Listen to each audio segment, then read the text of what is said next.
Hola familia y amigos, bendiciones en el nombre poderoso de Jesús.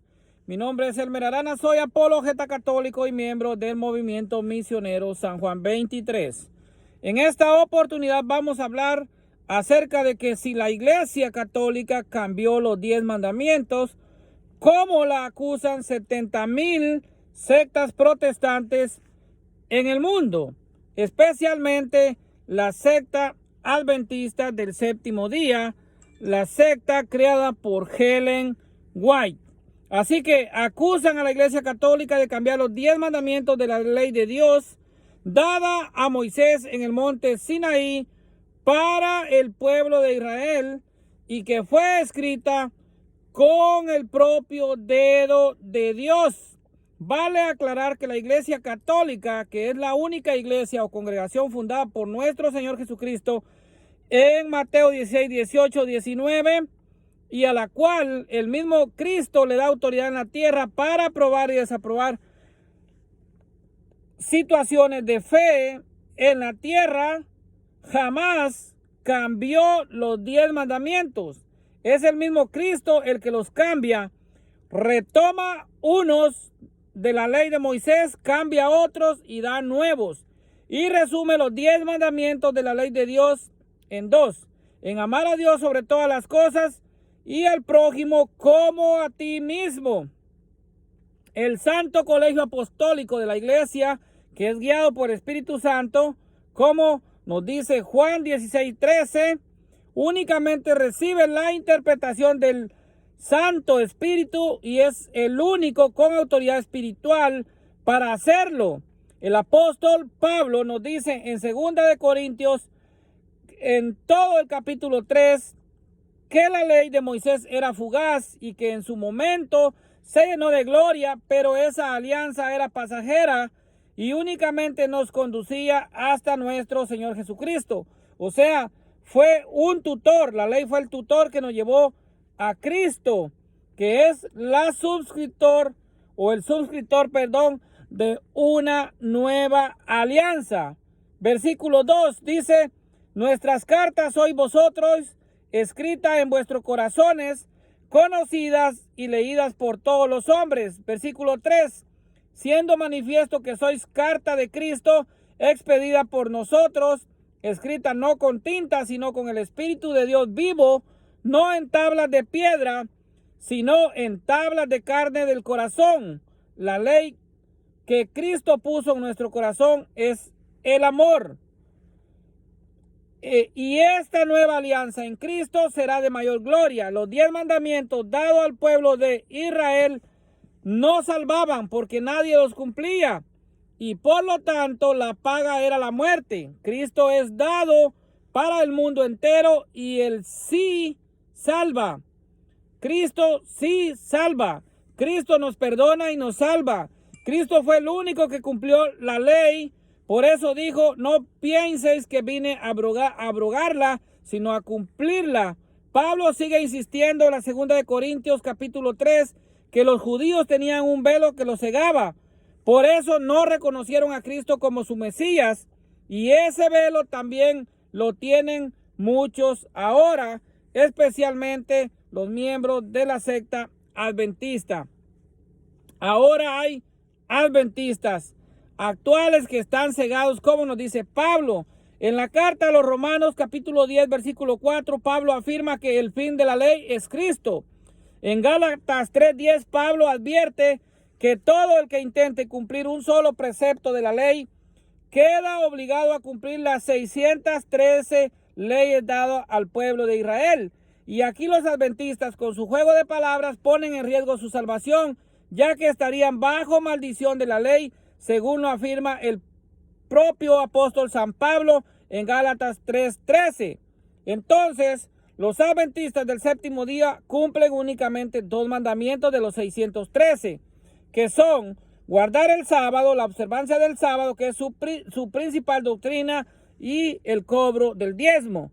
Únicamente 2 mandamientos de los 613 preceptos que se le dieron al pueblo de Israel. En cuanto al sábado, la ley fue dada exclusivamente al pueblo de Israel y era día de reposo. no día de adoración exclusivamente. La adoración a Dios puede ser cualquier día de la semana, como nos dice Colosenses 2:16, que nadie los juzgue por comida o bebida, o en cuanto a días de fiesta, luna nueva o sábados. Todo eso era prefigura de lo que venía, pero el cuerpo es de Cristo. Vale resaltar que el Shabbat de la creación no es el mismo sábado del calendario gregoriano, ya que según el Génesis, la creación de Dios, el cuarto día de la creación puede ser el primer día con sol y luna, porque Dios un día es como 1000 años, como nos dice 2 de Pedro 3:8 y el Salmo 94. Y en cuanto al cambio de día sábado por domingo, vale resaltar que el sábado era día de reposo para los judíos, pero el domingo es día del Señor para los cristianos, ya que en este día Cristo venció a la muerte y pasó de la muerte a la vida. El sábado era conmemoración del pueblo de Israel que pasaba de la esclavitud del faraón a la libertad que su Dios les daba pasándolos el Mar Rojo. Nosotros pasamos de la muerte a la vida en domingo con Jesucristo, en domingo de resurrección. Y ese es el gran día de todos los cristianos, de los cristianos católicos. Shabbat significa reposo y no el nombre de un día. Entonces, el Shabbat era un descanso. En la creación no fue un mandamiento. Dios lo santificó y lo descansó, pero no mandó guardarlo, no mandó que se descansara. En el mandamiento, como ya dije, fue para el pueblo de Israel exclusivamente para conmemorar la Pascua, o sea, la salida del Pesaj, la salida de la esclavitud a la libertad, el paso al Mar Rojo, la libertad del pueblo. Eso era la conmemoración de sábado. Así es de que el sábado era prefigura del domingo. Entonces, como ya dije, la conmemoración del pueblo de Israel de pasar de la esclavitud del faraón a la libertad que su Dios le dio. Aquí Cristo realmente, con la resurrección de Cristo, aquí Cristo realmente nos dio vida después de la muerte y vida en abundancia. Cristo venció a la muerte y esa es la Pascua que nosotros celebramos. Y por eso guardamos el domingo como cumplimiento a los 10 mandamientos dados por Dios. Ahora son los mandamientos de Cristo. Vale también aclarar que quien cambió el día no fue la iglesia, sino los apóstoles, los primeros cristianos, ya que en ese día se reunían para celebrar la Santa Eucaristía, como nos dice Hechos 27. Pablo y los apóstoles se reunían el primer día de la semana para partir el pan.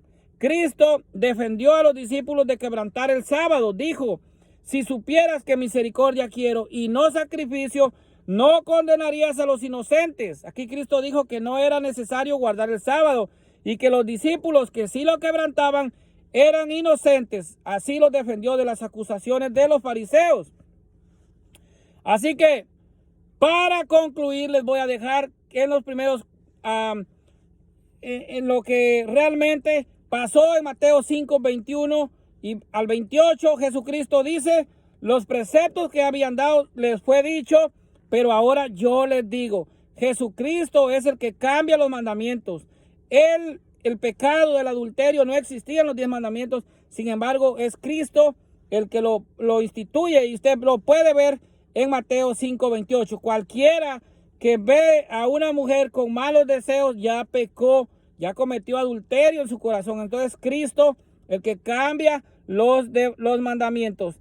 Entonces, para concluir, vamos a decir que Cristo retomó unos mandamientos de la ley de Moisés, cambió unos y nos dio otro. El más importante es amarnos los unos a los otros como Él mismo nos amó a nosotros. Y recalcar una vez más los primeros mandamientos de la ley de Dios. Los hermanos separados hacen dos con el fin de atacar a la Iglesia Católica con el tema de ídolos e imágenes, que son dos conceptos totalmente diferentes. Ellos hacen uno ahí que son realmente dos, según la interpretación no solo del Santo Magisterio de la Iglesia Católica, sino de todas las religiones apostólicas acerca del Decálogo de Moisés. Vemos que en el último, que ya son dos, ellos hacen uno solo. Y ahí son dos porque la mujer estaba incluida con los bienes materiales, con las cosas, el buey, con la vaca, con los animales. Dice: no desearás los bienes ajenos, o sea, la codicia. Pero el pecado de adulterio no estaba y Jesucristo lo da. Entonces en Mateo 5:28 Jesucristo dice, mas yo les digo, el que desee a una mujer en su mente ya cometió adulterio en su corazón. Así es de que no nos dejemos engañar por estas sectas que solo tratan de atacar a la iglesia. Jesucristo fundó una sola iglesia. En Mateo 16:18 dice, yo a mi vez te digo que tú eres Pedro y sobre esta roca edificaré mi iglesia. Así es de que la iglesia jamás cambió los mandamientos. La iglesia tiene los mandamientos de nuestro Señor Jesucristo, no los mandamientos judíos. La observancia de los mandamientos de Éxodo 20 eran para el pueblo de Israel. Así que Cristo tomó unos y nos dio otros. Pero como ya dije, el más importante es en amar a Dios sobre todas las cosas y al prójimo como a ti mismo. Así resume Jesucristo los mandamientos de la ley de Dios. Y nosotros tenemos los mandamientos de Cristo, el mandamiento del amor. Así es, mis hermanos, que aquí termino con esto y espero que les sea de mucha utilidad para entender lo que es el decálogo de Moisés. Bendiciones para todos en el nombre poderoso de Jesús. Y recuerda, con Cristo todo y sin Cristo nada.